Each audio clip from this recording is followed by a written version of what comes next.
आपण पाहत आहात सत्यदर्शन न्यूज। सोलापूर लोकसभा लढत प्रणिती शिंदे व राम सातपुते यांच्यात होणार। काँग्रेस नेत्या आमदार प्रणिती शिंदे या सोलापूर लोकसभा निवडणुकीत महाविकास आघाडीच्या उमेदवार असतील हे जवळपास ठरलेले आहे। भाजपकडून अनेकांची नावे चर्चेत होती।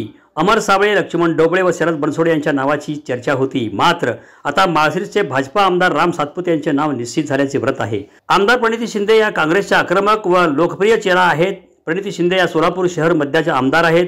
सोलापूरचे अनेक प्रश्न प्रणिती शिंदे विधानसभेत मांडत असतात। त्यांना जनसंपर्क मोठा आहे। त्यांच्या काम करण्याच्या पद्धतीमुळे त्या महिलात लोकप्रिय आहेत।